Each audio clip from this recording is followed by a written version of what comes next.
নমস্কার বন্ধুরা, Bengali blogger Joyita চ্যানেলে আপনাদের সবাইকে স্বাগত। আমাদের আজকের রেসিপি রায়তা, একটি অত্যন্ত জনপ্রিয় টেস্টি রেসিপি। বিরিয়ানি বা পোলাওয়ের সাথে রায়তা খেতে খুবই ভালো লাগে। আর আমরা এটাও জানি যে টক দই আর শসার মিশ্রণ ওজন কমাতে খুব দ্রুত সাহায্য করে। সো যারা ডায়েট করছো তাদের জন্য এই রেসিপিটা অত্যন্ত উপকারী। চলুন দেখে নিই এই রেসিপিটা করতে আমাদের কি কি উপকরণ লাগছে। খুবই সহজ, খুবই চটজলদি হয়ে যায়। এই রেসিপিটা বানাতে একটা বড় বোল নিয়ে তার মধ্যে আমরা 400 গ্রাম মতো টক দই নিয়ে ভালো করে ফেটিয়ে নিচ্ছি, যাতে তার মধ্যে কোনো রকম লাম্প না থাকে। এছাড়াও আমরা ব্যবহার করছি শসা কুচি, পেঁয়াজ কুচি, টমেটো কুচি, পরিমাণ মতো বিট নুন, চিনি, গোলমরিচ গুঁড়ো, ভাজা মশলা আর কাঁচা লঙ্কা কুচি। আমরা শসাগুলোকে কেটে তার বীজগুলোকে আস্তে আস্তে বের করে নিয়েছি। শসার বীজ থাকলে রায়তার জল কেটে যেতে পারে। এবার আমরা টক দইয়ের মধ্যে একে একে শসা, পেঁয়াজ, টমেটো কুচি, কাঁচা লঙ্কা কুচি, বিট নুন, পরিমাণ মতো চিনি, ভাজা মশলা আর গোলমরিচ গুঁড়ো মিশিয়ে ভালো করে সেটা দইয়ের সাথে মিশিয়ে নেব।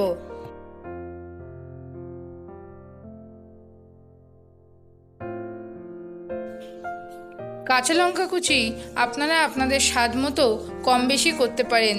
আর যদি খুব বেশি ঝাল খেতে না চান তাহলে শুধু গোলমরিচও ইউজ করতে পারেন, কাঁচা লঙ্কাকে স্কিপও করতে পারেন। আর কারো যদি গোলমরিচের স্মেল ভালো না লাগে তাহলে আপনারা গোলমরিচটা নাও দিতে পারেন। রায়তার মধ্যে আপনারা চাইলে আমচুরও ব্যবহার করতে পারেন। আমরা এখানে আমচুর ব্যবহার করিনি।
সমস্ত উপকরণ টক দইয়ের মধ্যে দেওয়া হয়ে গেছে। সব উপকরণগুলোকে এবার টক দইয়ের সাথে একটি চামচের দ্বারা আমরা খুব ভালোভাবে মিশিয়ে নিচ্ছি।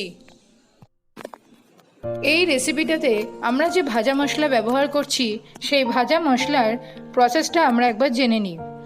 আমরা ভাজা মশলা বানাতে গ্যাস অন করে কড়াই বসিয়ে দিলাম।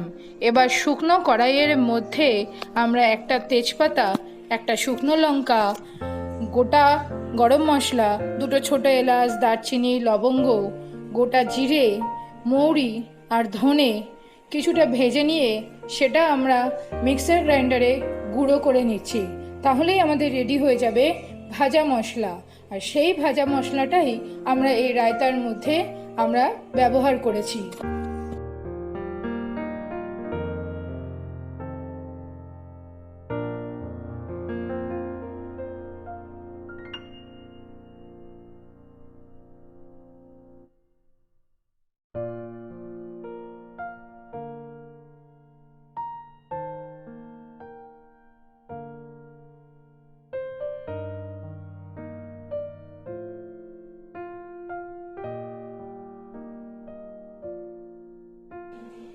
রায়তা আমাদের একদম রেডি হয়ে গেছে সার্ভ করার জন্য। আপনারা যে কোনো দিন বাড়িতে এটা বানিয়ে ট্রাই করতে পারেন। আর বিরিয়ানি বা পোলাও যেদিন করবেন সেদিনও অবশ্যই ট্রাই করবেন। রেসিপিটা কেমন লাগলো অবশ্যই কমেন্ট সেকশনে কমেন্ট করে জানাতে কিন্তু ভুলবেন না। আর যারা ডায়েট করছেন তারাও তো ইজিলি এই রেসিপিটা ব্যবহার করতে পারেন। গরমকালে রায়তা কিন্তু হেলথের জন্য খুবই উপকারী। আপনারা চাইলে উপর থেকে ধনেপাতা কুচি ছড়িয়েও পরিবেশন করতে পারেন। রেসিপিটা যদি ভালো লেগে থাকে অবশ্যই লাইক শেয়ার করবেন আর চ্যানেলটিকে সাবস্ক্রাইব করবেন।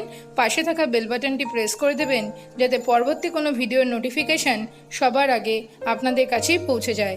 ভালো থাকবেন, সুস্থ থাকবেন।